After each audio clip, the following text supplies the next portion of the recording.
بسم اللہ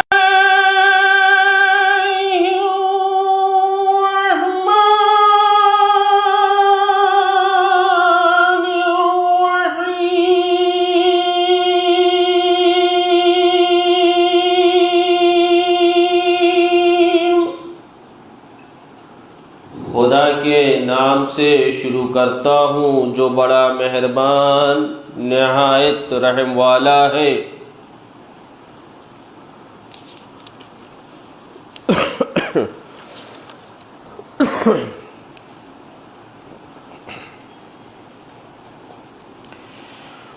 فمن أظلم ممن كذب على الله وكذب بالصدق إذ جاءه أليس في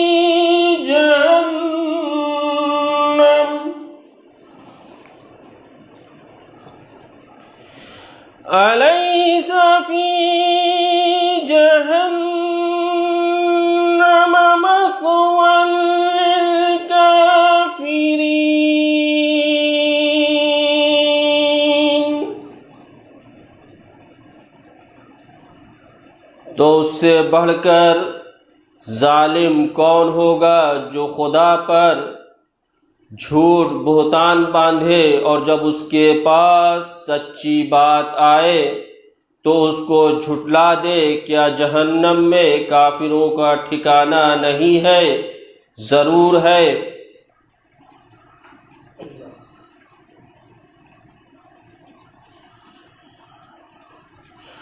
والذی جاء بالصدق وصدق به أولئك هم المتقون۔ اور یاد رکھو کہ جو شخص رسول سچی بات لے کر آئے وہ اور جس نے اس کی تصدیق کی یہی لوگ تو پرہیزگار ہیں۔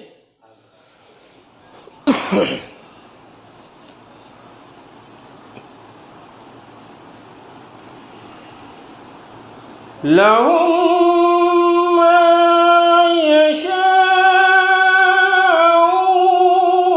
عِندَ رَبِّهِمْ ذَلِكَ جَزَاءُ الْمُحْسِنِينَ۔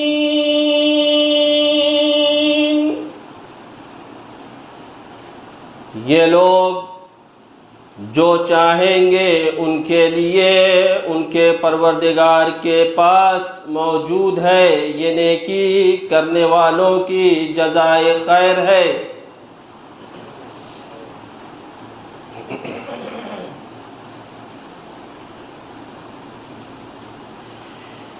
لِيُكَفِّرَ اللَّهُ عَنْهُمْ أَسْوَأَ الَّذِي عَمِلُوا وَيَجْزِيَهُمْ أَجْرَهُمْ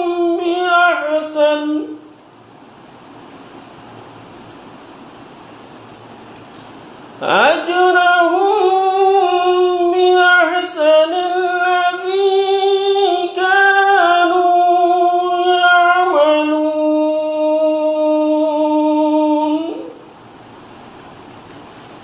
تاکہ خدا ان لوگوں کی برائیوں کو جو انہوں نے کی ہے دور کر دے اور ان کے اچھے کاموں کے عوض جو وہ کر چکے تھے اس کا اجر و ثواب عطا فرمائے۔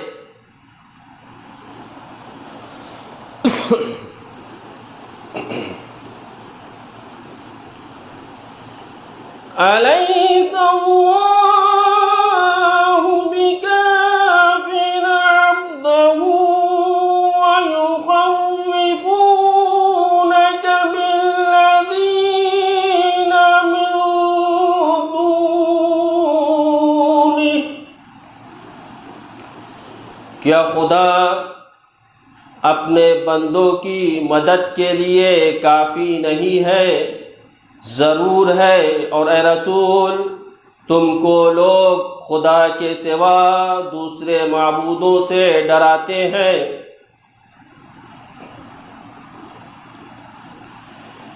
وَمَن يُضْلِلِ اللَّهُ فَمَا لَهُ مِنْ هَادٍ،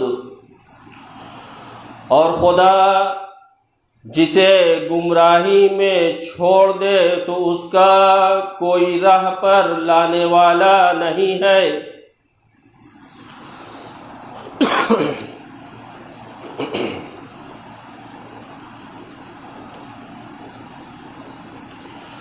وَمَن يَهْدِ اللَّهُ فَمَا لَهُ مِن مُّضِلٍّ، أَلَيْسَ اللَّهُ بِعَزِيزٍ ذِي انتقام۔ اور جس شخص کی خدا ہدایت کرے تو اس کا کوئی گمراہ کرنے والا نہیں۔ کیا خدا زبردست اور بدلہ لینے والا نہیں ہے؟ ضرور ہے۔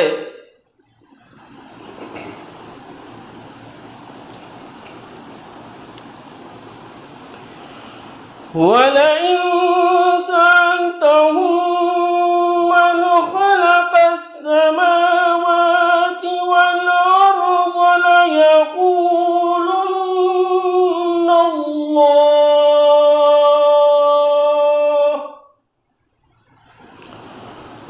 اور اے رسول اگر تم ان سے پوچھو کہ سارے آسمان و زمین کو کس نے پیدا کیا تو یہ لوگ یقیناً کہیں گے کہ خدا نے۔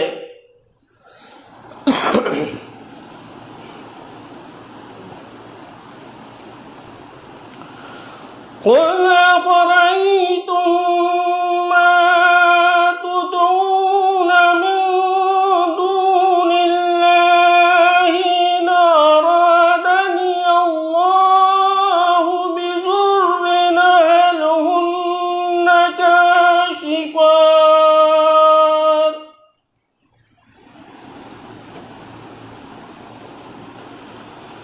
هل هن كاشفات ضره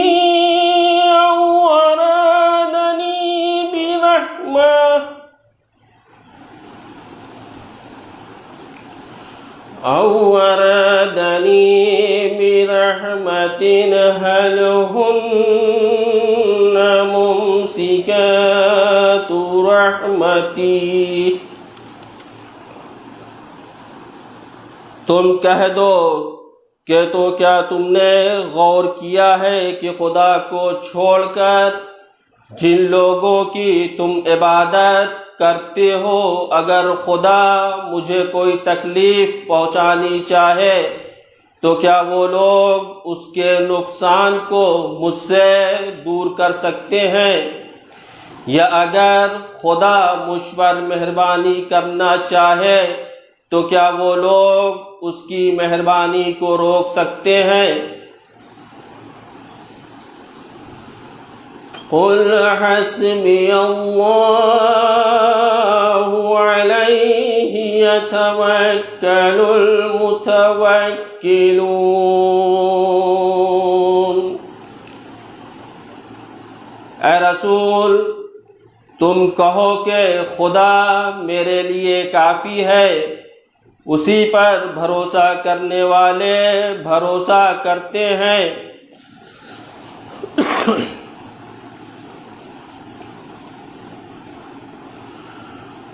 قُلْ يَا قَوْمِ اعْمَلُوا عَلَى مَكَانَتِكُمْ إِنِّي عَامِلٌ۔ اے رسول تم کہہ دو کہ اے میری قوم تم اپنی جگہ جو چاہو عمل کیے جاؤ، میں بھی اپنی جگہ کچھ کر رہا ہوں۔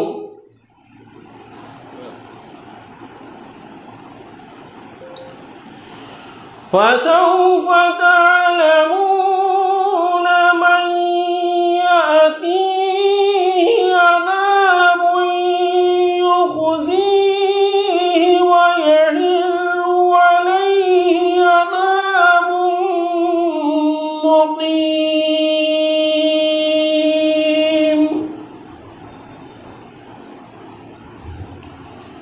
پھر عنقریب ہی تمہیں معلوم ہو جائے گا کہ کس پر وہ آفت آتی ہے جو اس کو دنیا میں رسوا کر دے گی، اور آخر میں اس پر دائمی عذاب بھی نازل ہوگا۔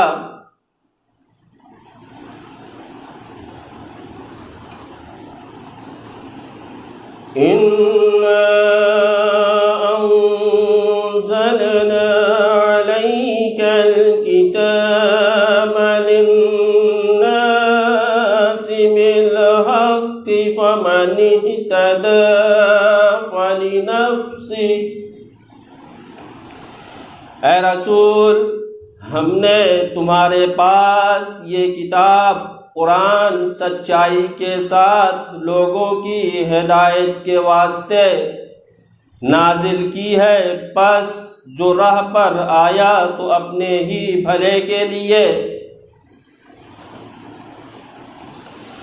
وَمَنْ ضَلَّ فَإِنَّمَا يَضِلُّ عَلَيْهَا وَمَا أَنْتَ عَلَيْهِمْ بِوَكِيلٍ۔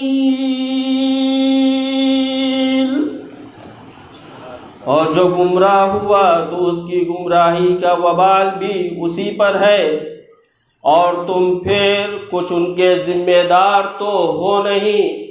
صدق اللہ العلی العظیم۔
صلوات محمد والے محمد۔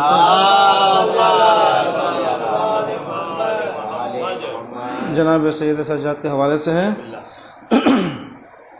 عابد کھڑے ہیں حیدر کرار کی طرح، عابد کھڑے ہیں حیدر کرار کی طرح، ظالم پڑا ہے تخت پہ بیمار کی طرح، ظالم پڑا ہے تخت پہ بیمار کی طرح، طوق اور بیڑیوں میں بھی قیدی ہے مطمئن، طوق اور بیڑیوں میں بھی قیدی ہے مطمئن، حاکم لرز رہا ہے گرفتار کی طرح، حاکم لرز رہا ہے گرفتار کی طرح، زینب علی کے لہجے میں کرتی ہیں گفتگو، زینب علی کے لہجے میں کرتی ہیں گفتگو، خطبے کا حرف حرف ہے تلوار کی طرح، خطبے کا حرف حرف ہے تلوار کی طرح، پروردگار تو ہی بتا کیا کہیں اسے۔ صلوات محمد والے محمد۔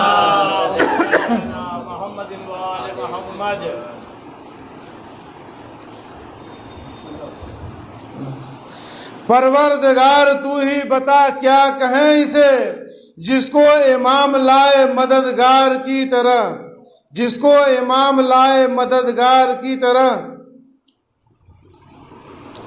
ایک صلوات محمد والے محمد پر۔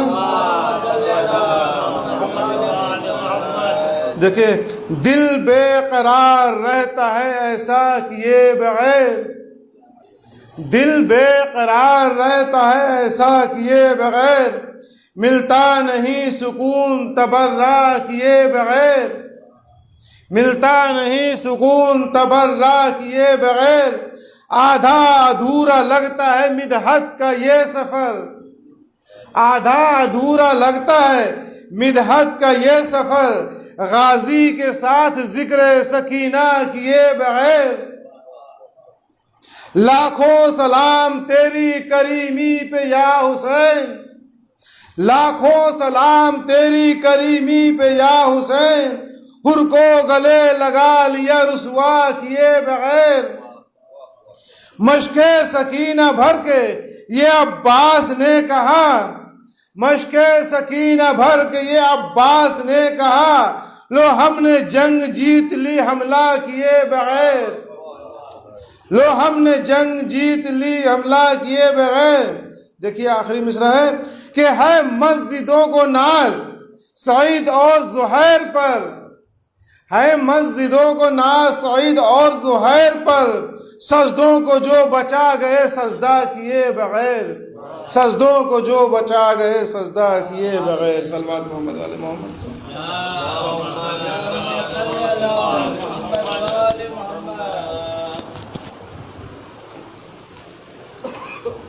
بسم اللہ الرحمن الرحیم۔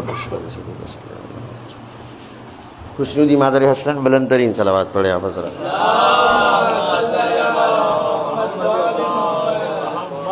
چارویں سے امام زمان کی بارگاہ میں دیکھیں گے، جب خدا کے حکم سے پردہ ہٹایا جائے گا، جب خدا کے حکم سے پردہ ہٹایا جائے گا، سب سے پہلے عاشقوں کو آزمایا جائے گا۔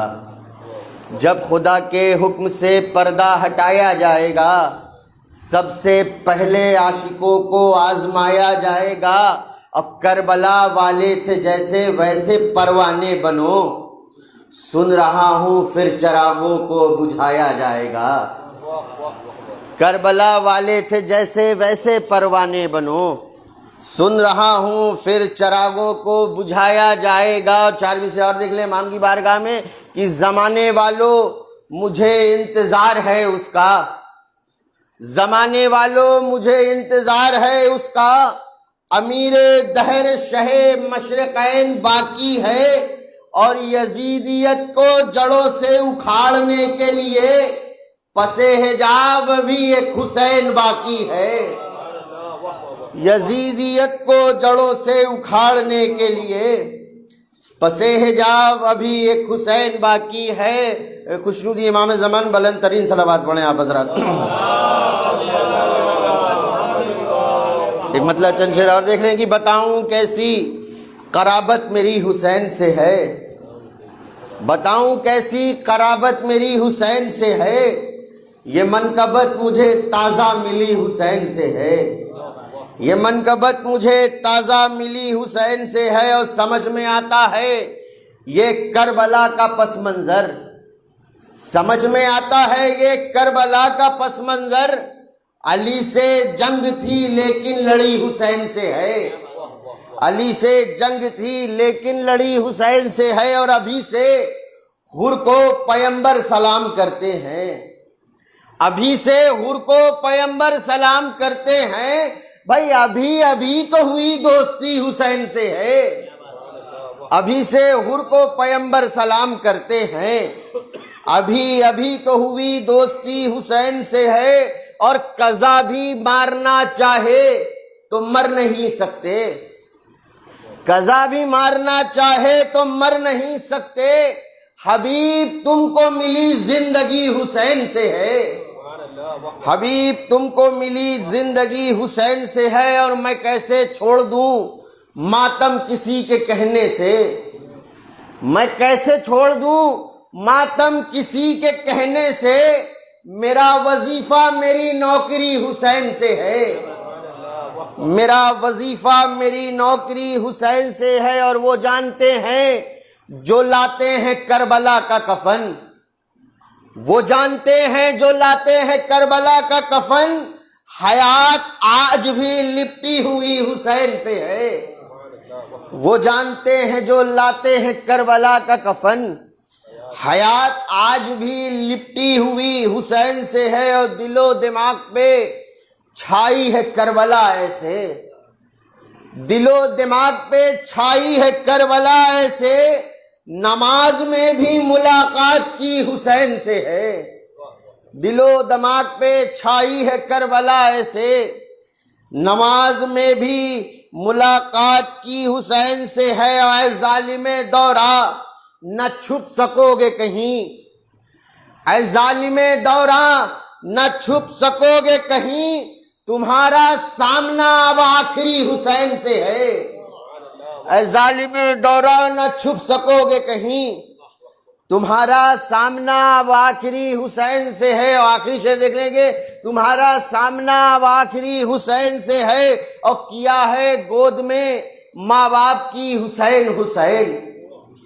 کیا ہے گود میں ماں باپ کی حسین حسین، ہمارا رابطہ پیدائشی حسین سے ہے، کیا ہے گود میں ماں باپ کی حسین حسین، کیا ہے گود میں ماں باپ کی حسین حسین، ہمارا رابطہ پیدائشی حسین سے ہے، ابھی سے غر کو پیمبر سلام کرتے ہیں، ابھی ابھی تو ہوئی دوستی حسین سے ہے۔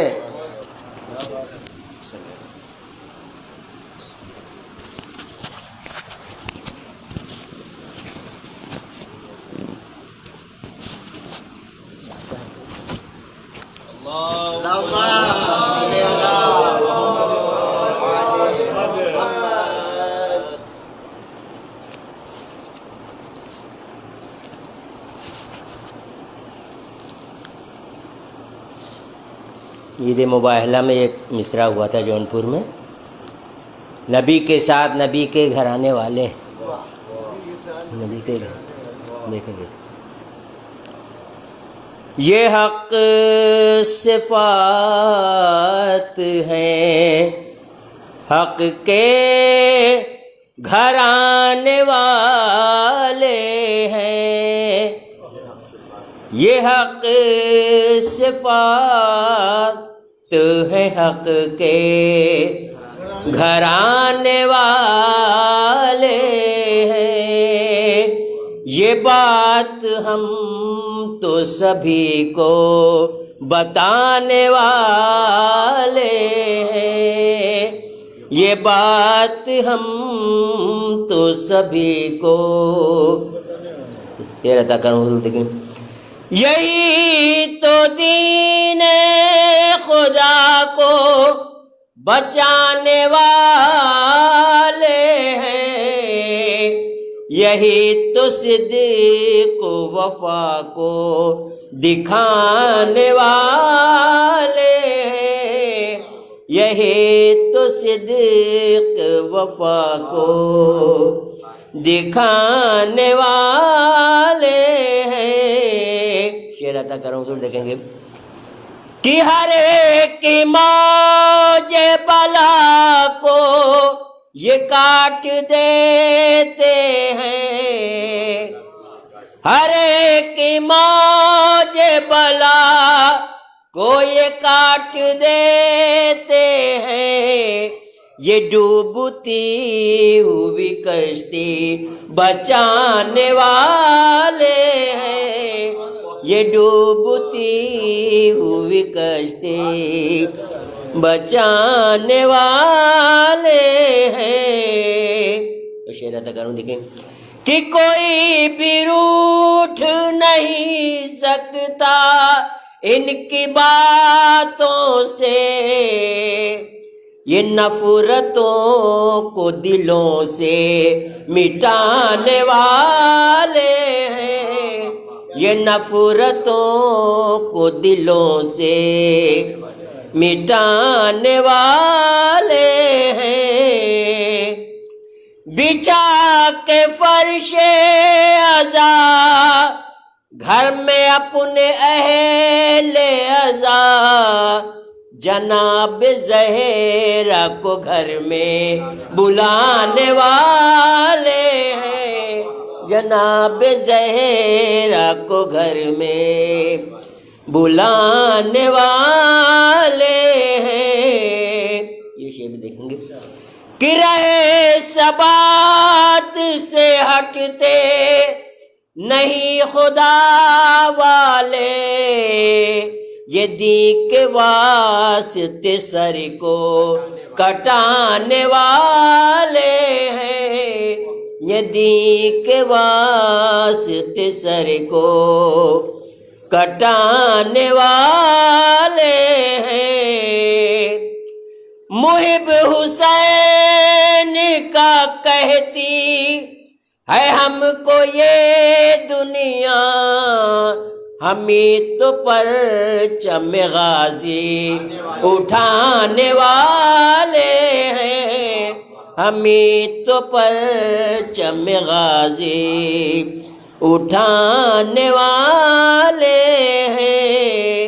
اور یہ تزمین کا شعر حضور دیکھیں گے کہ مباہلے میں صداقت کی زندگی کے لیے نبی کے ساتھ نبی کے گھر آنے والے ہیں، نبی کے ساتھ نبی کے گھر آنے والے ہیں۔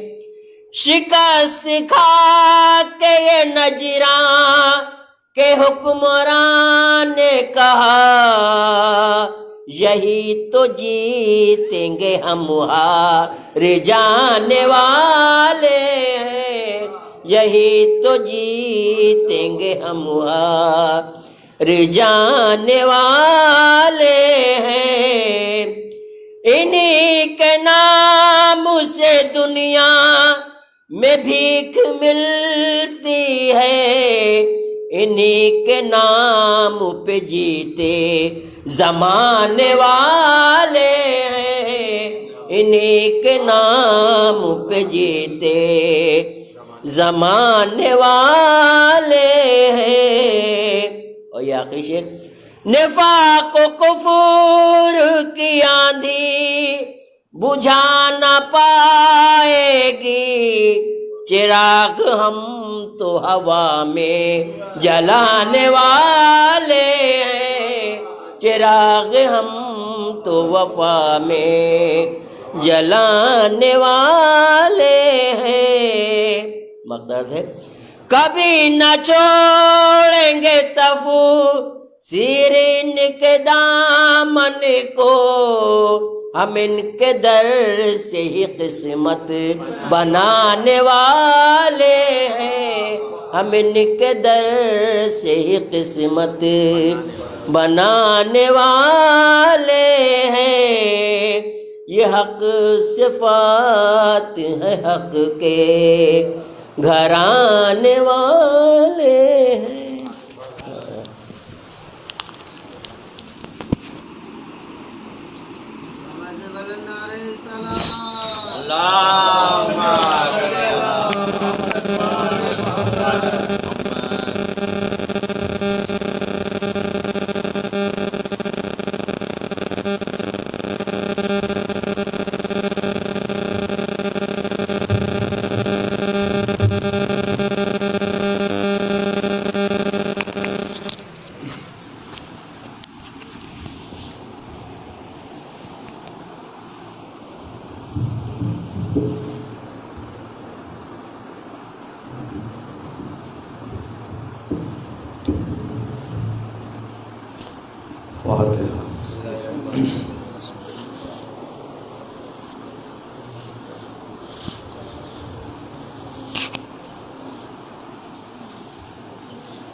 لا حول ولا قوة إلا بالله العلي العظيم توكلت على الحي الذي لا يموت والحمد لله الذي لم يتخذ ولدا ولم يكن له شريك في الملك ولم يكن له ولي من الذل وكبره تكبيرا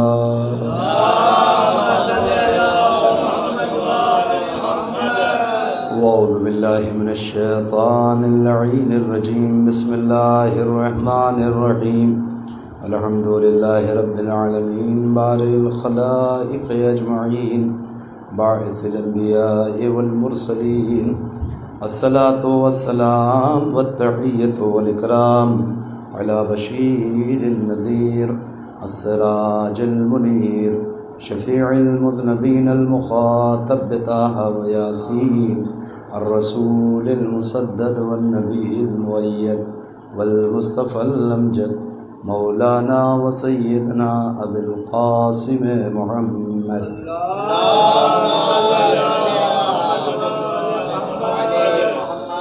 وعلى آله الطيبين الطاهرين المعصومين المظلومين ولعنة الله على أعدائهم أجمعين من الآن إلى قيام يوم الدين أما بعد فقد قال مولانا الإمام الصادق عليه الصلاة والسلام السلام على ولي الله وحبيبه السلام على خليل الله ونجيبه صلوات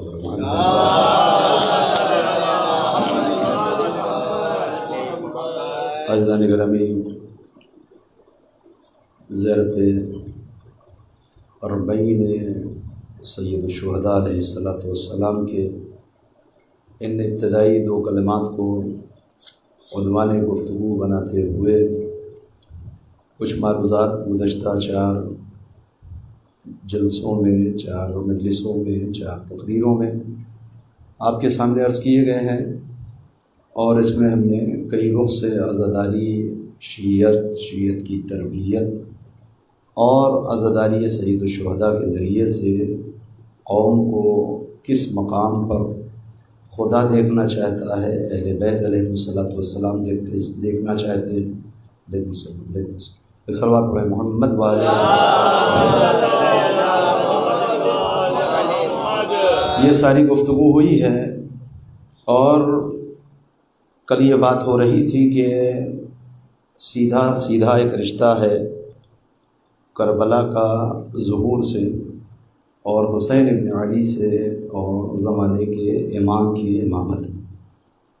ہم وہاں تک پہنچیں گے، مگر اس سے پہلے کچھ مقامات ہیں کہ جن کو طے کرنا ہے، اور وہ اہم ترین چیز کہ جو ان ساری زیارتوں کا، چاہے انسان کربلا میں پہنچ کر کے زیارت کرے یعنی حضور، اور یا دور سے ان زیارت کے فقرات کو اپنی زبان پہ جاری کرے، ان کا اہم ترین ایک مقصد ہے، اور وہ مقصد ہے، اس پر بھی تھوڑی سی گفتگو ہوئی تھی، وہ مقصد ہے خود کو معصومین علیہ السلام سے قریب کرنا، یعنی ذات حسین بن علی سے قریب ہونا نفسانی اعتبار سے، نہ یہ کہ جسمانی اعتبار سے۔ کیا ضروری ہے کہ انسان حسین بن علی سے قریب ہو، قلب میں حسین بن علی کی محبت ہو؟ اصل میں انسان کی زندگی کا جو اہم ترین مقصد ہے وہ ہے محبت خدا۔ خوب غور کیجیے گا، ہاں شاید یہ لفظ جو ہے ایسا کہ اگر کہیں مجلس میں یا گفتگو میں کیے زبان پہ جاری ہو جائے تو سناٹا ہو جاتا ہے، کیونکہ ہم نے اسے پہلی بار سنا ہے۔ عام طور سے اس لفظ کے اوپر گفتگو نہیں ہوتی۔ ہمارے یہاں جو تربیت ہے، ہمارے بچوں کی تربیت ہے، یا ہم نے اپنی نسل کی جو تربیت کی ہے یا اسے جو تعلیم دیا ہے، اس میں وجود خدا تو سکھایا ہے، توحید خدا بھی سکھائی ہے، مگر محبت خدا نہیں سکھائی ہے۔ غور کر لیں اس پہ اچھی طریقے سے، یعنی ہم نسلوں کو، بچوں کو یہ تو بتاتے ہیں کہ ہاں خدا ہے، یعنی خدا پر ایمان لانا یہ لازم ہے۔ دوسرے توحید کا قائل ہونا، یعنی خدا ایک ہے، اس کا قائل بناتے ہیں، مگر کہیں کوئی ایسا سبق ہم نے پڑھایا کہ جس سے بچے کے اندر عشق خدا پیدا ہو، محبت خدا پیدا ہو؟ نہیں، معذرت کے ساتھ الٹا ہم نے جو تربیت کی ہے وہ اس حوالے سے کہ ہم نے گویا بچے کے مقابلے میں خدا کو لا کر کے کھڑا کر دیا ہے۔ گفتگو تھوڑا ثقیل ہے، اس کو مزید واضح کرنے کی ضرورت ہے۔ ہم جب محبت کا سبق پڑھاتے ہیں تو کہاں سے شروع کرتے ہیں؟ مثلا رسول اللہ سے شروع کریں گے اگر بہت مومن ہے تو، ورنہ جو حال ہے وہ محبت کا سبق یعنی آل محمد سے شروع کرنا ہے، علی کو دل میں بسانا ہے، صدیقہ طاہرہ سے محبت کرنی ہے، امام حسن حسین سے، معصومین سے محبت کرنی ہے، خدا پر ایمان لانا ہے۔ کچھ ایسا ہے نا ہمارا سبق، ہماری تربیت ایسی ہے، یعنی محبت کے دائرے میں ہم خدا کو نہیں رکھتے، خدا کو اس محبت کے دائرے سے باہر رکھتے ہیں۔ ٹھیک ہے، خدا ہے، اس کے قائل ہیں، خدا ایک ہے، توحید کے قائل ہیں، بس بات ختم ہو گئی۔ اللہ کی عبادتیں کرنی ہے، اللہ کی اطاعت کرنی ہے، اللہ کے حکم پر چلنا ہے، یہ سب ٹھیک ہے، مگر ان سب میں کہیں یہ لفظ گم ہو جاتا ہے کہ ہمیں اپنے رب سے محبت کرنی ہے، ہمیں اپنے اللہ سے محبت کرنی ہے۔ یہ وہ سبق ہے کہ جو ہم نے نہیں پڑھایا ہے، بہت معذرت کے ساتھ ہم نے کہہ رہا ہوں، یعنی میں بھی اس میں شامل ہوں۔ اور کافی سفر کے بعد اس چیز کو میں نے درک کیا، جبکہ قرآن میں، احادیث میں، اقوال معصومین میں یہ سبجیکٹ بھرا پڑا ہے، اس پر گفتگو ہے۔ بہت توجہ کریے، ہم نے جو تربیت کی ہے، یعنی چاہے وہ جس حوالے سے تربیت ہو، بچہ جب ہمارا دھیرے دھیرے بڑا ہوتا ہے تو گویا خدا کو آل محمد کے اور اپنے مقابلے میں تصور کرتا ہے۔ میں نے وہ تصور میں یہ کام خدا غضبناک، خدا ناراض، خدا جہنم میں ڈال دے گا، خدا سزا دے دے گا۔ اور سامنے میں ہماری مدد کے لیے جو افراد ہیں وہ اہل بیت علیہ السلام، ٹھیک ہے، خدا اگر پکڑے گا تو یہ بچا لیں گے۔ یہ کیا کیا ہم نے؟ دونوں کو ایک دوسرے کے مقابل لا کر کے کھڑا کر دیا ہے نا۔ اب جو تصور خدا کا آیا ذہن میں وہ کیسا ہے؟ خدا سے انسان خائف، خدا کا ایک خوف، خدا کا ایک ڈر تو دل میں کسی حد تک پیدا ہوا، مگر خدا سے محبت نہیں پیدا ہوئی، خدا سے عشق نہیں پیدا ہوا۔ بہت توجہ کریے، صحیح کہہ رہا ہوں غلط کہہ رہا ہوں؟ اگر بات پہنچ رہی تو میں آگے بڑھاؤں۔ ایک صلوات پڑھے محمد والے۔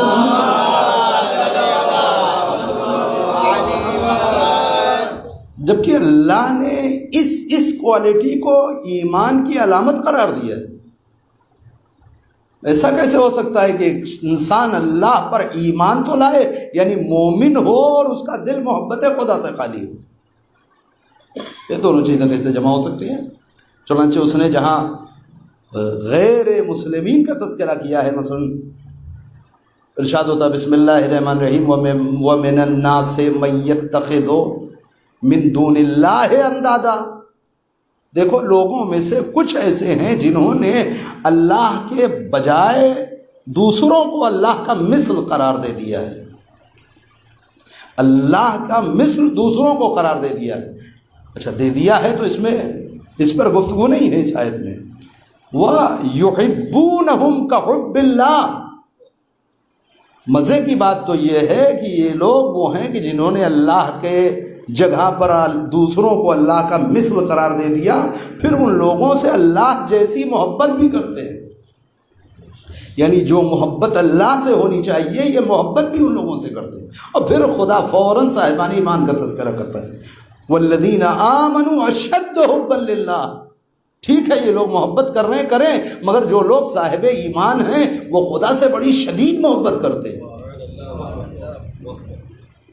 توجہ کریے، شدید محبت کے لیے ہماری اردو زبان میں ایک لفظ استعمال ہوتا ہے، جبکہ اصل لفظ ہے وہ عربی ہی کا، وہ ہے عشق، وہ ہے عشق، اردو میں استعمال ہوتا ہے لیکن اصل لفظ عربی کا ہے، عربی سے آیا ہے اردو میں۔ اور تقریباً ورنہ اکثر الفاظ تو ایسے ہوتے ہیں کہ جب ایک زبان سے دوسری زبان میں سفر کرتے ہیں تو معنی اس کے بدل جاتے ہیں۔ مگر اتفاق سے یہ ان الفاظ میں ہے کہ اس کے جو معنی عربی زبان میں ہے وہی معنی اردو زبان میں. عشق یعنی محبت میں شدت. ایک بار ہے محبت اور ایک بار ہے شدید محبت. اسی شدید محبت کو سمجھانے کے لیے لفظ استعمال ہوتا ہے عشق، ہے نا. مومن کی صفت کیا ہے؟ قرآن کہہ رہا ہے اشد حبا للہ، یہ خدا سے بہت شدید محبت کرنے والے ہیں. کون؟ جو صاحبان ایمان ہے. کہیں نظر آتا ہے ایک بندہ جو مومن ہے وہ خدا سے محبت، اسے تو یہ سبق نہیں پڑھایا ہم نے، ہم اپنی گفتگو کر رہے ہیں اپنے معاشرے کی. توجہ کریے. پھر اصل میں اس دل کے بارے میں جب امام صادق علیہ الصلوۃ والسلام کو آپ پڑھیں گے تو امام فرماتے ہیں القلب حرم اللہ لا تسکن فی حرم اللہ غیر اللہ. اصل میں یہ دل حرم خدا ہے، یہ دل خدا کا گھر ہے. حرم جیسے معصومین کے حرم ہوتے ہیں. توجہ کریے. القلب حرم اللہ، یہ دل اصل میں حرم خدا ہے.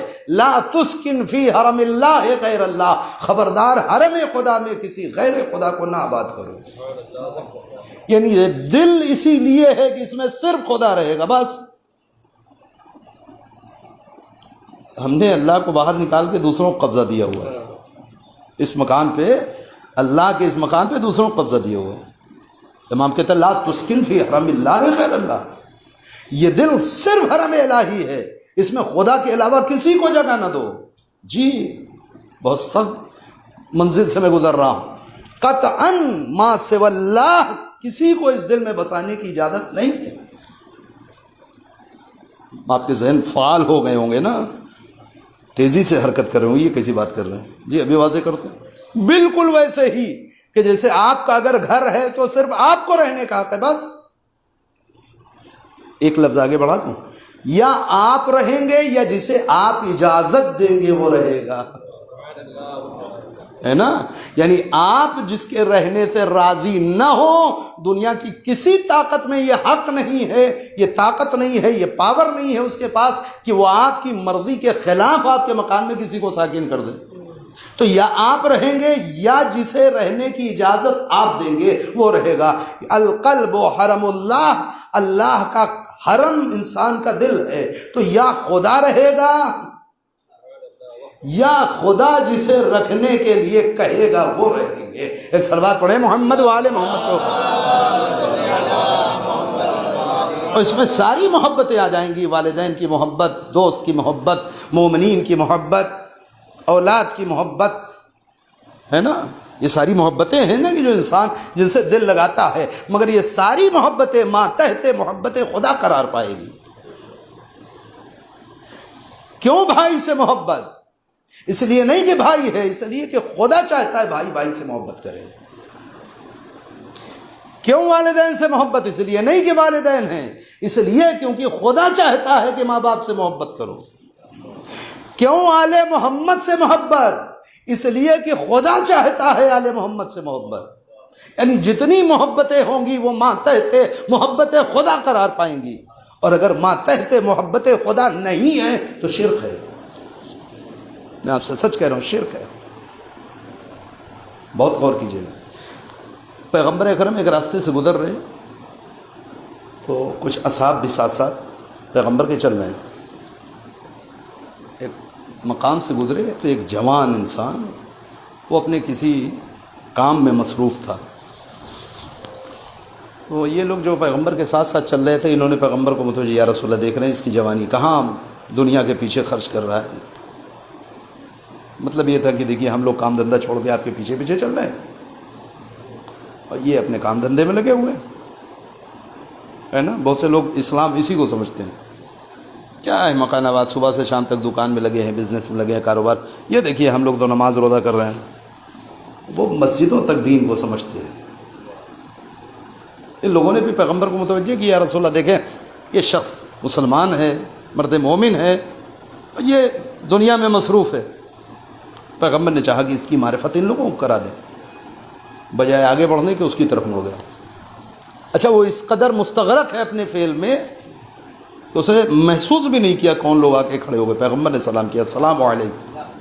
اچھا, پیغمبر کی خصوصیت بھی تھی, پیغمبر کے خصائص میں یہ چیز لکھی ہے کہ لوگ کوشش کرتے تھے کہ وہ پیغمبر کو پہلے سلام کر دیں, مگر ہمیشہ پیغمبر پہلے سلام کر دیتے تھے. پیغمبر پہنچے اور پیغمبر نے سلام کیا. اب جو اس نے سر اٹھایا, دیکھا رسول اللہ, حیرت سے خوشی کا ٹھکانہ رہی. علیکم السلام یا رسول اللہ, اہلا وسہلا, خوش آمدید, خوش نصیبی کہ آپ تشریف لائے, خیریت. آتے ہی پیغمبر نے سوال داغ دیا, اچھا یہ بتا, مجھے دوست رکھتا ہے, مجھ سے محبت کرتا ہے؟ اس نے کہا یا رسول اللہ بہت محبت کرتا ہوں. اچھا یہ بتا کہ تجھے اپنی آنکھوں سے زیادہ محبت ہے یا مجھ سے؟ یا رسول اللہ کیسی بات کر رہے ہیں, آپ سے زیادہ محبت ہے. یہ بتا کہ تجھے اپنی روح, اپنی جان سے زیادہ محبت ہے یا مجھ سے؟ بتا یا رسول اللہ آپ سے زیادہ محبت ہے, میری جان کی کیا قیمت ہے؟ کہا تجھے تیری اولاد سے زیادہ محبت ہے یا مجھ سے؟ کہا یا رسول اللہ آپ سے. پیغمبر نے کہا یہ بتا تجھے خدا سے زیادہ محبت ہے یا مجھ سے؟ اب ایک لمحے کے لیے ٹھہرا, اب جو سر اٹھایا تو کیا قیمتی فقرہ کہتا ہے, کہتا ہے یا رسول اللہ آپ سے محبت ہی اس لیے ہے کیونکہ خدا سے محبت ہے. ایک صلوات پڑھیں محمد والے محمد کو.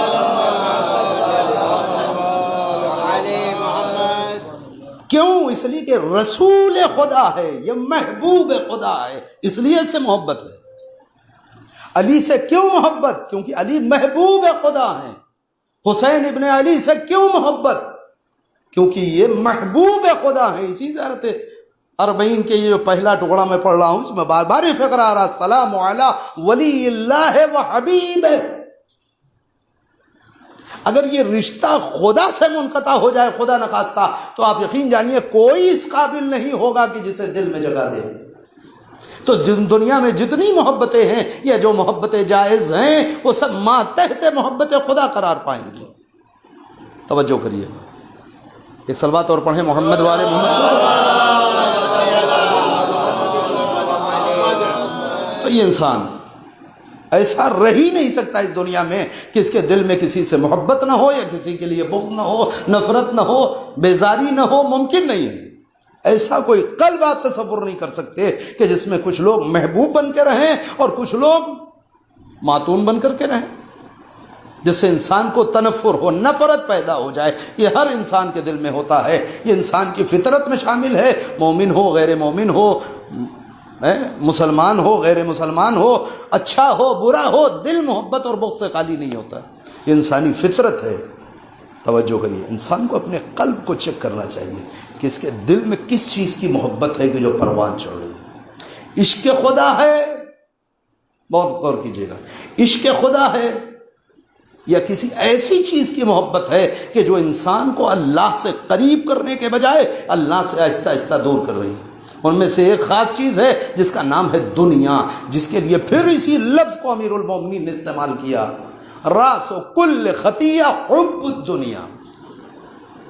یعنی دنیا خود ایک ایسی چیز ہے کہ اس کی محبت انسان کے اپنے دل میں پیدا ہوتی ہے, لیکن یہ وہ محبت ہے کہ جو خدا کی محبت کے ساتھ جمع نہیں ہوتی. اس محبت کا کام کیا ہے کہ جیسے جیسے یہ محبت دل میں بڑھتی جاتی ہے ویسے ویسے بندہ خدا سے دور ہوتا چلا جاتا ہے. تو اصل ہے انسان کا باطنی سفر اللہ کی طرف, لہذا ایسے لوگوں کو دل میں بسانا ہے کہ جو انسان کو اللہ سے قریب تر کرتے چلے جائیں. اور ایسے افراد میں آل محمد سے بہتر اس کائنات میں کوئی نہیں. بہت توجہ کریے گا, یہی وجہ ہے کہ زیارت جامعہ میں جہاں معصومین کے صفات کے ذریعے سے معصومین کو سلام کیا گیا ہے, معصومین کو خطاب کیا گیا ہے, وہاں یہ فقرہ آتا ہے امام ہادی علیہ السلام کی زیارت ہے. صلوات پڑھیں محمد والے محمد.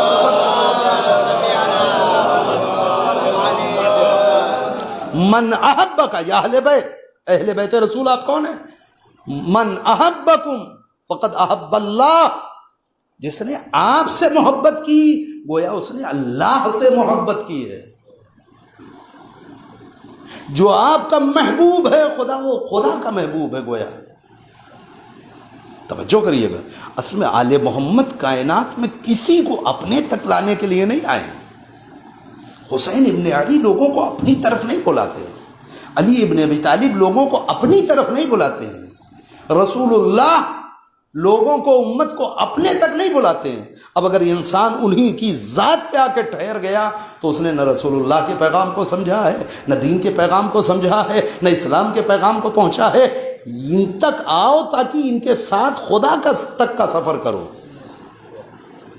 اصل ماوا، اصل مقصد، اصل مطلوب ذات خدا ہے. اور کربلا اس کی بہترین تفسیر ہے. کربلا اس کی بہترین تفسیر ہے. توجہ کریے گا. حسین ابن علی تک جو لوگ آئے وہ حسین تک ہیں نا. وہ کہاں پہنچے؟ حسین تک آنا یعنی خدا تک پہنچ جانا. حسین پہ آ کے ٹھہر نہیں جانا. اگر یہاں تک کا سفر ہے تو آپ یقین جانیے کہ پھر ایک بندے مومن کو مومن کہلانے کا حق نہیں ہے. ایک جملے میں بات واضح ہو جائے گی. کیوں؟ اس لیے کہ ذات حسین تک بہت سی قومیں ہیں دنیا کی جو پہنچ رہی ہیں، مگر ان کا سفر اپنی ذات سے حسین کی ذات تک ہے بس. دونوں میں فرق ہے نا. اور مومن کا سفر اپنی ذات سے حسین تک آ کر کے ٹھہرا نہیں، پھر حسین کے ساتھ اللہ تک کا سفر ہے. یہ سفر ہے. اس لیے یہ وہ آگ ہے کہ جو مومن کے دل میں پیدا ہوگی. اِنَّا لِقَتْلِ الْحُسَيْنِ حَرَارَةً فِي قُلُوبِ الْمُؤْمِنِينَ. مومن ہونے کی شرط ہے. بہت توجہ کریے گا، یہ مومن ہونے کی شرط ہے. ورنہ آپ یہ دیکھیں گے، آپ کہہ سکتے ہیں کہ حسین ابن علی کی ذات وہ ذات ہے کہ دنیا کی ہر قوم، ہم دیکھ رہے ہیں عیسائی حسین سے قریب ہو رہے ہیں، ہم دیکھ رہے ہیں یہودی حسین سے قریب ہو رہے ہیں، ہم یہ دیکھ رہے ہیں کہ جو شیعہ نہیں ہے وہ حسین سے قریب ہو رہے ہیں. حد یہ ہے اس ملک میں جہاں ہم رہتے ہیں جو مسلمان نہیں ہے وہ حسین ابن علی سے قریب ہو رہے ہیں. آپ کہیں رسول اللہ نے کیسی بات کہہ دی ہے، فی قلوب المومنین، مومنوں کے دل میں یہ آگ بھڑکے گی. یہ آگ تو ساری کائنات کے دل میں بھڑک رہی ہے نا. سب کے سفر میں اور مومن کے سفر میں فرق ہے. سب حسین تک آ رہے ہیں. اچھا، خدا بھی چاہتا ہے کہ حسین تک آئیں، کیونکہ اگر ڈھنگ سے حسین تک آ گئے تو پھر حسین اپنی ذات تک روکتے نہیں ہیں، اسے خدا تک پہنچاتے ہیں. ایک صلوات پڑھیں محمد وآل محمد کے اوپر. حسین اسے خدا تک پہنچاتے ہیں. کیوں؟ اس لیے کہ کائنات میں عشق الہی کے جو مظاہر ہیں وہ کربلا میں بکھرے ہوئے. یہ اپنی جانب سے جملہ نہیں دے رہا ہوں.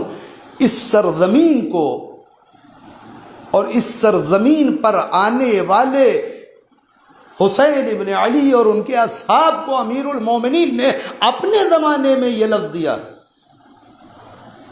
ان کی صفت کو استعمال کیا. امام جنگ صفین سے لوٹ رہے ہیں، قافلہ گزر رہا ہے. ایک مقام کے اوپر امام نے اپنے گھوڑے کو روکا، اترے گھوڑے سے، زمین پہ بیٹھے، ایک مشت خاک اٹھایا، سونگا، آنکھوں سے بے اختیار آنسو جاری ہو گئے.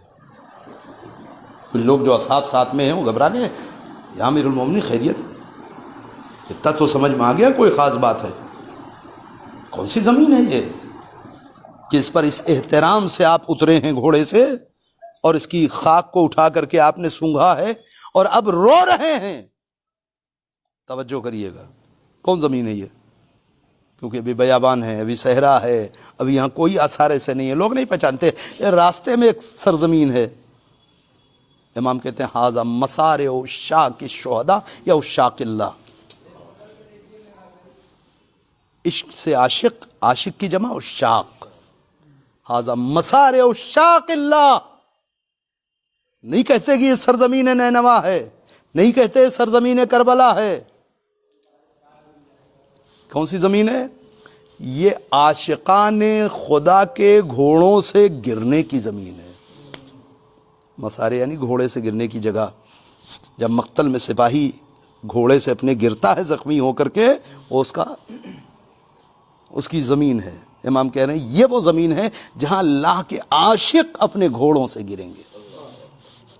یعنی یہ وہ سرزمین ہے جسے زمین عشق کہتے ہیں. توجہ کریے گا. پھر اس سرزمین عشق نے جو تصویر 61 ہجری میں کربلا کی پیش کی تھی، اور سب کی نظریں ایک مقصد کی طرف لگی تھی. تمام علماء، تمام مراجع، تمام فقہا ایک بات بار بار کہہ رہے تھے. کیوں؟ اس لیے کہ ہمیں کربلا سفر کر کے ظہور تک پہنچنا ہے. اصل بنیادی ہدف یہ ہے. یہ جو درمیان میں کل یہ گفتگو ہو چکی ہے اور پرسوں بھی تھوڑی سی نئے لوگوں کے لیے بات مربوط کر رہا ہوں، یہ جو درمیان میں آپ سے عمل کرائے گئے زیارت عاشورہ کے ذریعے سے، دوسری زیارتوں کے ذریعے سے، دعاؤں کے ذریعے سے، یہ کیا تھی؟ یہ وہ تربیت نفس تھی کہ اچھا تم کربلا میں شریک نہیں ہو سکے تو تمہیں اس سعادت سے محروم نہیں ہونا ہے. تمہارے اندر وہ سلیقہ پیدا ہونا چاہیے کہ اب جب اس کربلا کا اختتام ہوگا اس آخری امام کے ہاتھوں، اس جنگ کربلا کا اختتام ہوگا. یہ جنگ کربلا ختم نہیں ہو گئی، یہ جنگ کربلا موقوف ہوئی ہے، ٹھہری ہوئی ہے. جیسے دنیا میں بڑی بڑی جنگیں ہوتی ہیں، جنگ بندی ہوتی ہے نا کچھ دنوں کے لیے. یہ کربلا کی جنگ بندی ہے، جنگ تمام نہیں ہے. یہی تو پوچھا تھا اس زائر نے مرجع وقت سے کہ بتائیے کہ جب سارے روزوں پہ ہم جاتے ہیں تو ہر معصوم کے روزے کے گنبد پہ جو پرچم لہرایا جاتا ہے وہ سبز رنگ کا ہوتا ہے سوائے کربلا کے. کربلا میں روضہ حسین ابن علی کے گنبد پہ جو پرچم ہے وہ سرخ کیوں رہتا ہے سال بھر؟ اس کا سیدھا مطلب ہے کیونکہ عرب میں سرخ پرچم کا لہرایا جانا جنگ کی علامت ہے. یہ علامت ہے کہ ابھی جنگ کربلا ختم نہیں ہوئی، ابھی جنگ جاری ہے. یہ فقرہ کہہ کے حسین گئے حل من ناصر ینصرنی، ناصروں کی ضرورت ہے. حسین تو چلے گئے مگر حسین کا بیٹا آ کر کے ناصرین کے ذریعے سے اس جنگ کو تکمیل تک پہنچائے گا. اور اس درمیان تربیت کی جا رہی ہے کہ تمہیں ایسا بننا ہے کہ اس آخری حجت کے لشکر کا حصہ بن سکو. اس کے لیے کیسا بننا ہے؟ بہت ساری صفات ہیں کہ جو انہی زیارات میں بیان کی گئی ہیں. ظاہر ہے کہ ایک مجلس میں آخری میں سارے نکات نہیں بیان کر سکتا ہوں، ایک ٹکڑا اور مجلس ختم ہو رہی آج کی. سب کی نگاہیں 40 کی طرف ہیں کہ یہ کچھ اعجاز کہاں سے ہونے والا ہے 40 سے. بہت توجہ کریے گا. جیسے پیادہ روی شروع ہوئی بہت سارے فقہا کا امید افزا بیان آنا شروع ہوا. ہاں اب لگتا ہے کہ ظہور قریب ہے. اب یقین ہے. کیوں؟ اس لیے کہ یہ لوگ کہ جس سے فرش ادائے حسین نے تربیت کیا ہے یہ اترے کہاں؟ سرزمین عشق پہ. رود 40 11ویں امام کہہ کے جا چکے کہ مومن کی 5 نشانیوں میں سے ایک نشانی زیارت 40 ہے. کچھ زمانے تک یہ اپنی اس شکل میں نہیں آئی تھی مگر اب الحمدللہ راستے کھلے اور آپ دیکھیے کہ 40 کی کیا شکل ہے، کیا شان ہے، کیا شوکت ہے. جگہ جگہ آپ کو بڑے بڑے پرچم نظر آئیں گے. یا کچھ نہیں لکھا ہوا ہے، ایک فقرہ لکھا ہے حب الحسین یجمعنا. جو لوگ جا رہے ہیں 40 میں دیکھیں گے نیٹ وغیرہ کے اوپر دیکھیے بڑے بڑے پرچم، بڑے بڑے بینر لگے ہوئے ہیں حب الحسین. یہ شعار ہے. عرب کے شعار سلوگنز بڑے خوبصورت ہوتے ہیں. حب الحسین یجمعنا. ہم نہیں جانتے، ہم تو افریقہ سے آئے ہیں، ہمیں نہیں معلوم، ہم تو انگلینڈ سے آئے ہیں. ہم انہیں نہیں پہچانتے، ہم تو امریکہ سے آئے ہیں، ہم تو ہندوستان سے آئے، ہم ہندوستان میں بنارس سے آئے، ہم جونپور سے آئے. کوئی کسی کو نہیں جانتا. ایک بینر لگا حب الحسین یجمعنا. محبت حسین ہے جس نے ہم سب کو جمع کیا. یہ محبت، یہ عشق حسین ہے جس نے ہم سب کو جمع کر دیا ہے. اچھا اتنا ہی نہیں، کوئی حنفی ہے وہ کربلا میں ہے، کوئی شافعی ہے وہ کربلا میں ہے، کوئی 12 امامی ہے وہ کربلا میں ہے، کوئی شش امامی ہے وہ کربلا میں ہے، کوئی عیسائی ہے وہ کربلا میں ہے. یہ حب حسین کا پرچم ہے کہ جس نے سب کو ایک پرچم کے تلے لا کر کے کھڑا کر دیا. ایک کوالٹی. دوسری، خوب غور کیجئے کہ اس آخری مجلس میں گزشتہ ساری مجلسوں کا نچوڑ دے رہا ہوں آپ کو. دوسری، جو لوگ گئے ہیں 40 میں ان سے آپ پوچھ لیجئے، اتنے موقب لگے ہیں. کھانے پینے کا سامان تو چلیں جانے دیں، کوئی ایک آپ کو ایسا نہ ملے گا کہے گا کہ اس سال 40 میں گئے پیادہ روی میں اور اتفاق سے جہاں ٹھہرے وہاں نہ اوڑھنے کے لیے کمبل تھا، نہ بچھانے کے لیے بستر تھا، نہ سونے کے لیے تکیہ تھی، نہ ہوا کے لیے کولر تھا نہ پنکھا تھا، اور بڑی تکلیف ہوئی. تو چلیے یہ تو سمجھ میں آتا ہے، کسی نے 1 لاکھ پیکٹ لا کر کے پانی کی بوتل رکھ دیا، کسی نے 1000-2000 لاکھ پیکٹ جو ہے وہ کھانے پینے کا سامان اکٹھا کر دیا. یہ ہر سال اتنے نئے نئے کمبل، بستر، تکیے، چادریں، کولرز، پنکھے، یہ اصل نئے نئے کہاں سے آ جاتے ہیں؟ اتنا کہاں سے آتا ہے بھائی؟ اور پھر کہاں چلا جاتا ہے یہ سب؟ کبھی آپ نے سوچا اس پہ؟ توجہ کریے گا. دیکھیے عشق حسین کہاں تک لایا اور خدا کہاں تک لانا چاہ رہا تھا. لوگ لگ گئے اس کے پیچھے، تحقیقات شروع ہوئی. یہ آخر اتنا کہاں سے؟ نئے نئے بھی برتن، سارے کھانے پینے کے لیے جو استعمال آپ کریں بالکل نیا، یہاں کے ٹینٹ ہاؤس کی طرح نہیں، سب کچھ بالکل نیا نیا. ٹھیک ہے 1 سال نیا ہوگا، 2 سال نیا ہوگا، اس کے بعد تو وہ پرانا ہوگا. اور پھر اتنی بڑی مقدار میں کہاں رکھا جاتا ہے؟ کوئی اسٹور اس کا کہیں کچھ نہیں، ہر سال میں. اصل میں آپ سمجھے نہیں، عرب میں یہ ایک طریقہ رائج ہو گیا عراق میں کہ اس پورے سال میں، اچھا دیکھیے ایک دم فطرت پر لگتی ہوئی بات ہے. فطرت کیا ہے؟ فطرت تو نہیں کہیں گے، عادت کہیں گے، طبیعت کہیں گے اس کو. عورت کو، ایمانداری کی بات ہے یہ، عورت کو سب سے زیادہ محبت اپنے جہیز کے سامان سے. عورت کو جو سامان جہیز میں دیا جاتا ہے، اچھا ہو برا ہو، قیمتی ہو کم قیمت ہو، عورت کا ساری زندگی ایک قلبی لگاؤ تعلق اپنے جہیز کے سامان سے ہے. یہ بات ہے. اکثر گھرانوں میں جو کھٹ پٹ ہو جاتی ہے، بگاڑ پیدا ہوتا ہے، دلوں میں نفرت پیدا، اس میں اس سامان کا بہت ہاتھ ہوتا ہے. دونوں طریقہ ہوتا ہے. مثلا عورت اپنے گھر سے کوئی سامان نہیں لائی ہے، وہ سامان پہلے سے سسرال میں ہے، اب ہر ایک کی نگاہ میں ہے کہ یہ اس سامان کو کیسے یوز کرتی ہے. ارے انہوں نے تو دروازہ ایسے کھولا، انہوں نے اتنی زور سے بند کر دیا، انہوں نے تو لاک خراب کر دیا. الٹ لیجئے، عورت جب اپنا سامان لے کر کے جہیز کا آتی ہے سسرال میں، تو وہ ہر ایک پہ نظر رکھتی ہے کہ دوسرے لوگ سسرال کے ہمارے سامان کو کیسے یوز کر رہے ہیں. بہت غور کیجیے گا، بہت ساری مثالیں میں دے سکتا ہوں، آپ سب جہاں دیدہ ہیں. ہوتا ہے یا نہیں ہوتا ہے؟ اور اسی پہ کھٹ پٹ شروع ہو جاتی ہے. ارے ابھی تو وہ پرانا استعمال قابل ہے، کیوں جہیز کا سامان نکال لیا؟ ہوتا ہے. اور یہ بھی ہوتا ہے کہ واقعاً عورت کے علاوہ دوسرے لوگ اتنی کیئر نہیں کرتے اس کے سامان کی.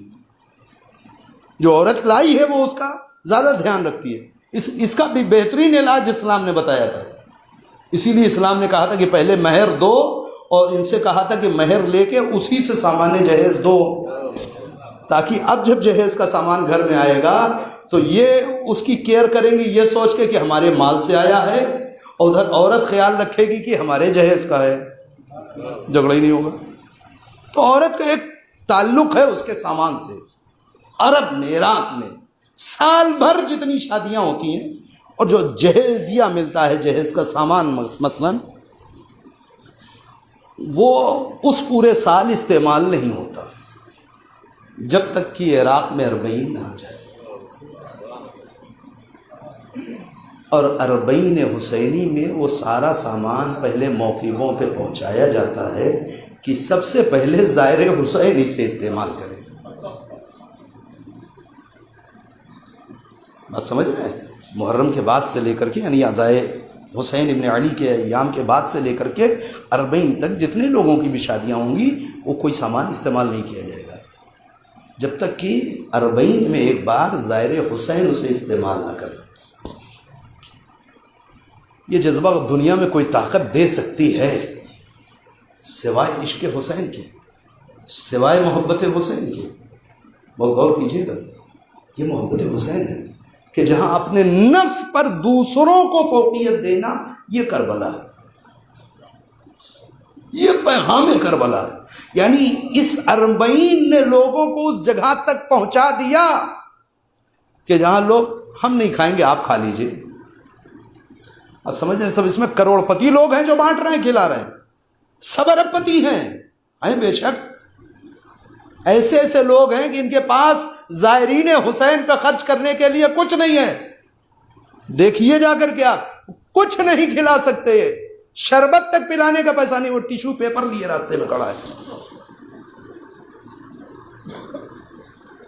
یہ امیر تو نہیں ہے نا, یہ جذبہ ہے حسین ابن علی کے لیے, یہ حوصلہ ہے حسین ابن علی کے لیے.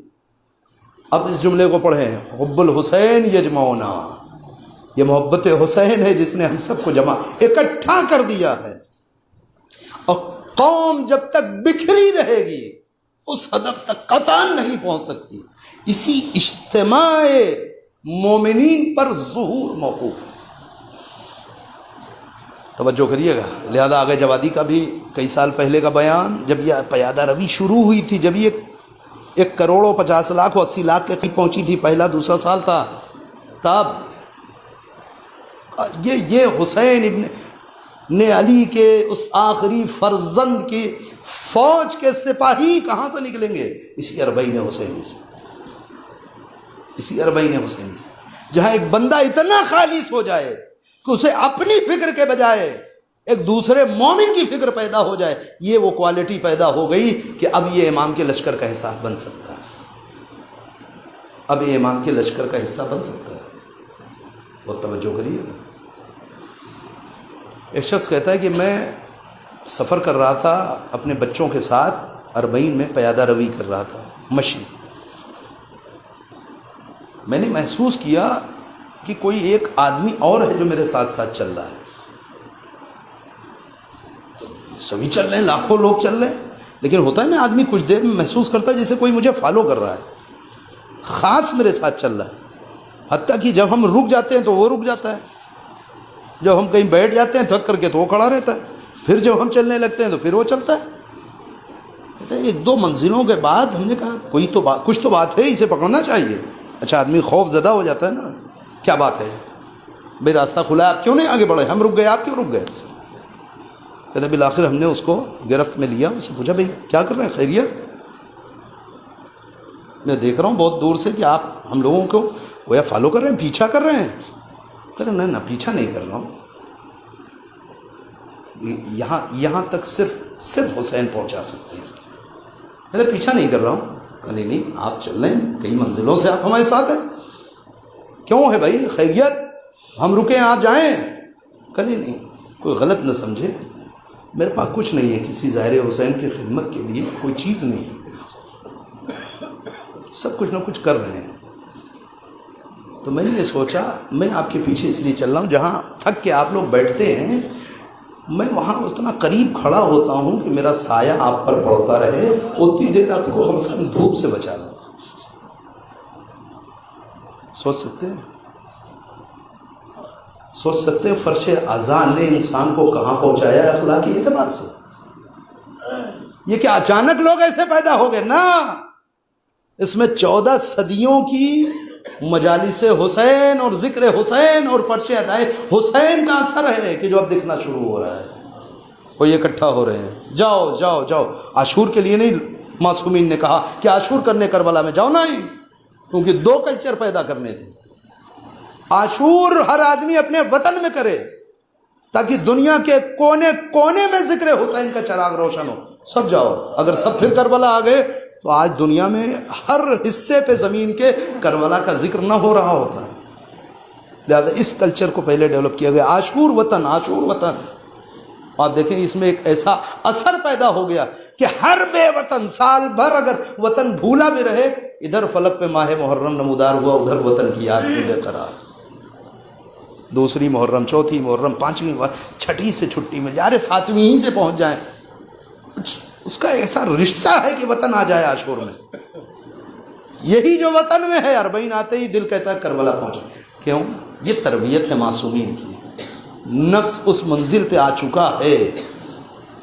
توجہ کریں آپ, نفس اس جگہ پہنچ چکا ہے. ختم کر رہا ہوں, لیکن ایک خاص نقطہ جہاں تک لانا چاہ رہا تھا. بہت سے لوگ ہیں ہم میں سے کہ جو اپنے زمانے کے امام کو خط لکھتے ہیں, کب لکھتے ہیں؟ ہم لوگ جب خط لکھتے ہیں اسے عریضہ کہتے ہیں نا، تو عریضہ کب لکھتے ہیں؟ اتنا جواب آیا ہے وہ سب ایک ہے، شب برات یعنی شب ولادت امام زمان علیہ السلام۔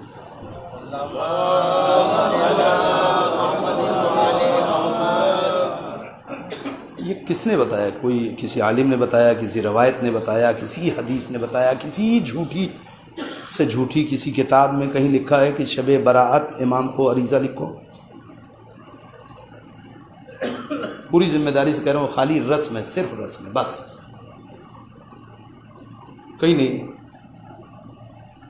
خوب اس قدر لوگ پریشان رہتے ہیں، بعضے تو دیکھیے کہ ان کو سال بھر نماز صبح میں اٹھنے کی اتنی فکر نہیں ہوتی، لوگوں سے کہتے ہیں اگر آنکھ لگ جائے جگہ دیجیے گا، دیکھیے مجھے اٹھا دیجیے گا، دیکھیے اذان کے وقت ذرا جگہ، کبھی نہیں۔ اس رات تو جاگتے ہی ہیں ویسے بھی، لیکن صبح ہوتے ہوتے اگر لیٹ بھی رہے یا کسی وقت تو دو چار سے کہہ کر کے دیکھیے مجھے ساتھ لے لیجیے گا، دیکھیے مجھے نہ بھولیے گا، دیکھیے مجھے بھی جگا لیجیے گا اگر میری آنکھ لگ جائے۔ صبح کہاں جانا ہے؟ عریضہ ڈالنے جانا ہے۔ کیا مطلب ہے اس کا؟ مطلب قضا ہو گیا عریضہ تو بات ختم ہے۔ اگر 15 شعبان کو نہیں ڈال پائے شبے میں، شب 15 شعبان میں، تو 16 سے امام دروازہ بند کر لیتے ہیں۔ پورے سال میں ایک دن کے لیے ایک شب میں دروازہ کھلتا ہے کہ جتنے خطوط ہیں لے لیے، پھر دروازہ لا۔ کہیں کسی جھوٹی روایت میں نہیں کہ آپ شب برات امام کو خط لکھیں اور عریضہ لکھیں۔ پھر کیا ہے؟ جب دل ٹوٹے، جب یادیں امام آئے، جب کسی مشکل میں گرفتار ہو، جب کسی پریشانی میں مبتلا ہو، امام کو لکھو۔ روایت ہے، امام کا شکوہ لکھو، مجھ سے کہو۔ وہ تو کل کے حالات سے واقف ہیں، لیکن پھر لکھنا ایک رابطہ پیدا کرتا ہے۔ لکھنے سے انسان کو ایک قربت کا احساس ہوتا ہے، اس لیے لکھایا جا رہا ہے۔ پورے سال ان کا دروازہ کھلا ہے، شب و روز ان کا در کھلا ہوا ہے، لاؤ اپنی مشکلات میرے پاس۔ یہ چاہنے والوں کی بے بصیرتی ہے کہ انہوں نے اس شب کو کہ جو صرف عبادت سے مخصوص تھی، اعمال سے مخصوص تھی، اعمال چھوٹ جائے، عبادتیں چھوٹ جائیں، ساری اور ذمہ داریاں چھوٹ جائیں، عریضہ لے کر بیٹھے کیوں رسم ادا کر رہے ہیں۔ خوب، تو یہ ایک کڑوی سی بات تھی جو آپ کے کو بہرحال اتارنی ہے۔ اب سنیے جہاں تک لانا چاہ رہے ہیں۔ ٹھیک ہے، ہم سب لکھتے ہیں، عقیدہ کیا ہے کہ سارے خطوط امام تک پہنچتے ہیں، انشاءاللہ پہنچتے ہیں۔ آپ سوچ سکتے ہیں ایسا کوئی آدمی سوچیں کہ جسے خود ہمارے زمانے کا امام خط لکھتا ہو۔ یہ تو ہم ہیں نا کہ امام کو خط لکھ رہے ہیں۔ کوئی ایسا آدمی سوچیے جسے ہمارا ہی امام، اسی امام کی بات کر رہے ہیں، امام زمانہ، امام خط لکھتے ہو، وہ آدمی کیسا ہوگا؟ اور یہ نہیں کہہ رہا ہوں امام نے خط لکھا ہو، امام خط لکھتے ہو یعنی کئی بار کا مسئلہ ہے۔ اس دنیا میں بہت سے ایسے خوش نصیب ہیں جسے ہمارے زمانے کے امام نے خط لکھا۔ توجہ کریے، ان میں سے ایک نام، چونکہ وقت تمام ہو رہا ہے، بہت جلدی چارٹ میں پڑھ رہا ہوں۔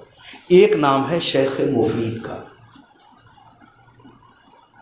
شیخ مفید، میرے خیال سے بہت زیادہ بتانے کی ضرورت نہیں۔ شیخ مفید جانتے ہیں؟ شیخ مفید کو ہمارے زمانے کے امام نے کتنے خط لکھے ہیں؟ 30 خط۔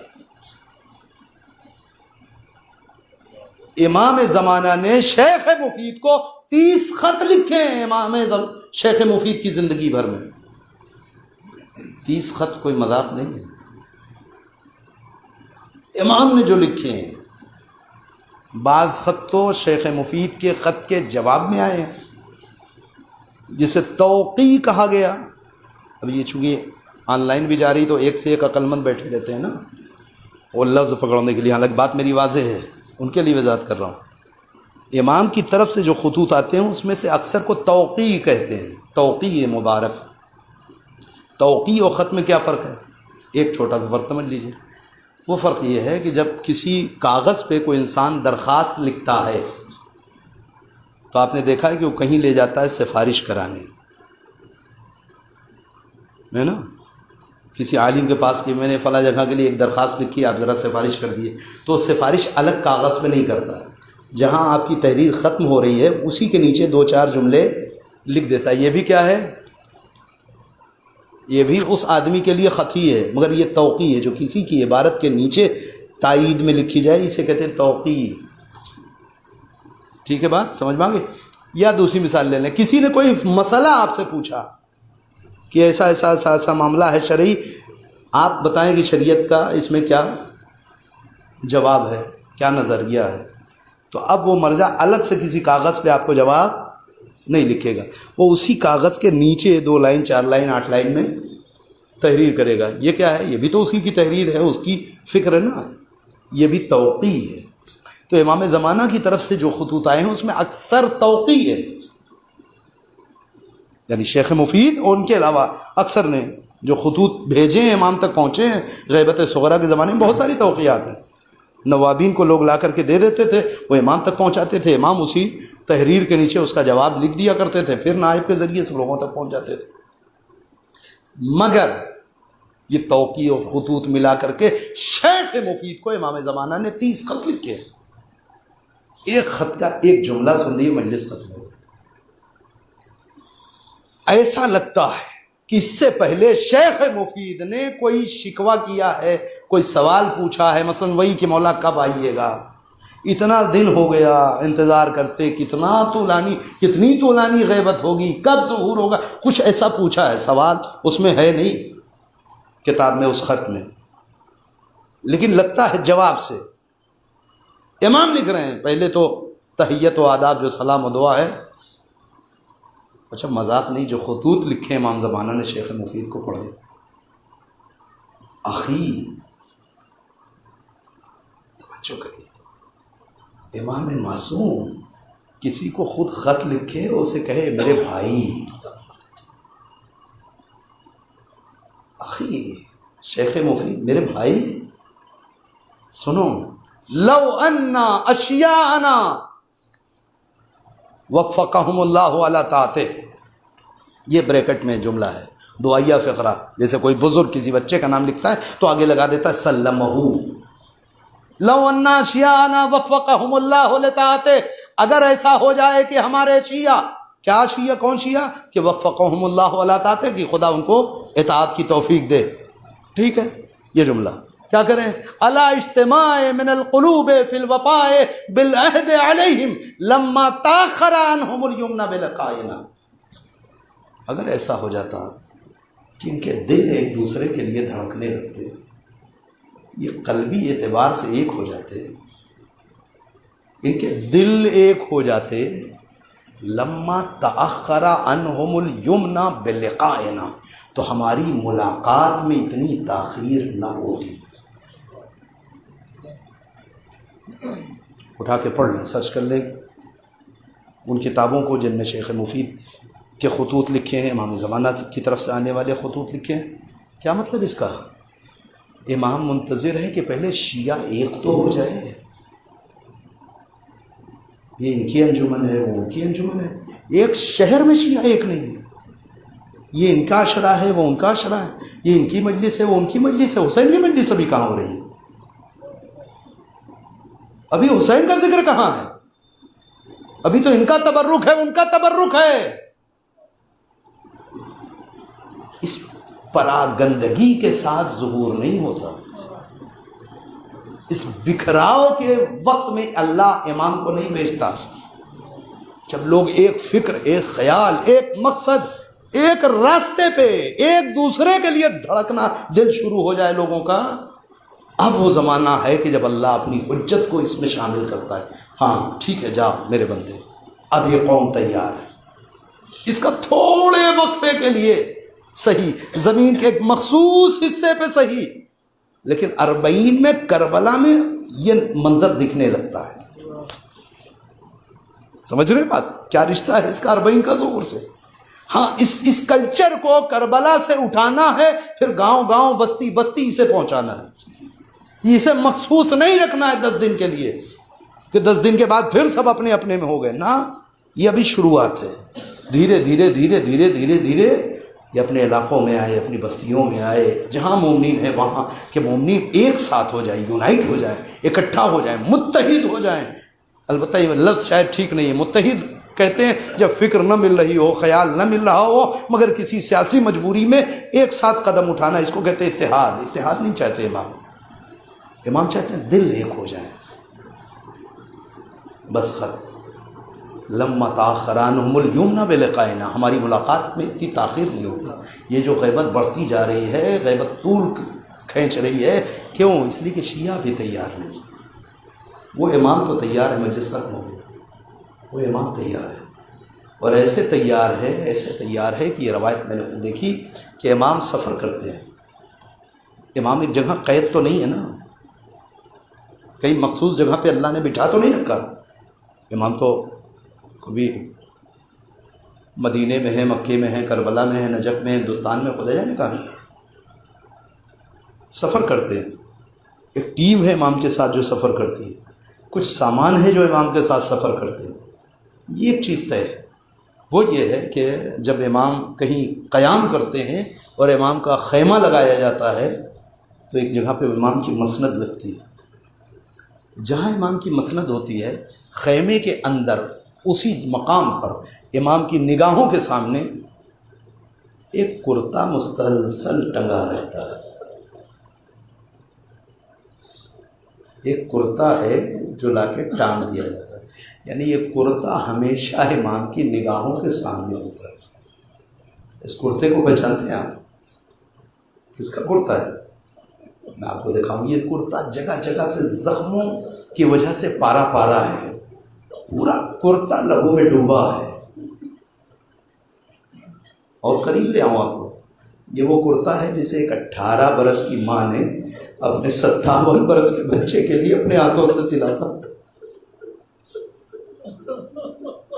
اسے فاطمہ زہرا نے تیار کیا تھا اس دن کے لیے، عاشور کے دن کے لیے۔ میرے لال کو قربانی دینی ہے، اسے بارگاہ خدا میں حاضر ہونا ہے، جسم پہ جو لباس ہوگا وہ فاطمہ کے ہاتھ کا ہو۔ اہتمام سے کرتا تیار کر کے 5 برس کی بچی کے پاس بطور امانت رکھا دیا ہے۔ زینب میں تو نہ رہوں گی، تمہارا بابا بھی نہ ہوگا، ایک زمانہ آئے گا بیٹا، ایک وقت آئے گا کہ جب میرا لال حسین مدینہ چھوڑے گا، زینب تمہیں بھی ساتھ جانا ہے، زینب بہت سی چیزیں ساتھ جائیں گی تمہارے، زینب یہ کرتا نہ بھولنا بیٹا، میرے لال اس کرتے کو لے جانا۔ توجہ کریے گا، زینب 5 برس کی عمر سے ماں کی رازدار ہے، لے جانا۔ اور جب روز عاشور میرا لال رخصت ہونے آئے، اس وقت ماں کا ہی تحفہ میرے لال کو دے دے۔ زینب اس کرتے کی امین ہے، اسے لیے ہوئے زینب کربلا تک آ گئی۔ عاشور کا دن آیا، وقت رخصت، ماں کی امانتیں، ماں کی وصیتیں، ماں کے تحفے زینب نے حسین کے حوالے کیے۔ یہ لباس پہن کر کے حسین میدان کربلا میں آئے، جنگ شروع کی، زخموں پہ زخم لگتے رہے، تیروں پہ تیر کھاتے رہے، پتھروں پہ پتھر برستے رہے، لہو میں ڈوبا ہوا یہ کرتا، یہاں تک کہ حسین نے شہادت پیش کر دی۔ بعد شہادت حسین اسباب لوٹے گئے، خیموں میں آگ لگائی گئی، جو کچھ ملا سب لوٹا گیا، یہاں تک کہ شہداء کے بدن سے کپڑے بھی اتارے ملعونوں نے۔ یہ کیا تھا؟ اس کپڑے کی قیمت نہیں ہوتی تھی، بچوں کے لیے اس کی وضاحت ضروری ہے۔ اس پھٹے ہوئے کپڑے کی کوئی قیمت نہیں اس زمانے میں، آج آپ کے لیے بہت قیمتی ہے، کائنات میں ہر شے سے زیادہ قیمتی، مگر ان ظالم کی نگاہ سے دیکھیں اس کی قیمت نہیں۔ کیا ہے یہ ایک طریقہ ہے بادشاہوں کے پاس اپنی کارگزاری پیش کرنے کا۔ یہ دیکھ میں نے کارنامہ انجام دیا، یہ حسین کو مار کے ان کا کرتا لایا ہو، وہ کرتا خزانے میں جمع ہوگا، اس کے بدلے انعام ملے گا۔ انعام کی لالچ میں، انعام کی چاہت میں لباس تک اتارے تاکہ لوگ فخر کر سکیں، دکھا سکیں، یہاں تک کہ قافلہ اسیر ہو کر کے شام آیا، شام میں قید رہا۔ ایک زمانہ آیا ہے کہ جب امام سجاد کو بلا کر کے یزید نے حکم رہائی دے دیا، اجازت دے دی کہ اب آپ چاہیں تو یہاں رہیں، چاہیں تو جا سکتے ہیں، ہم نے آپ کو آزاد کر دیا۔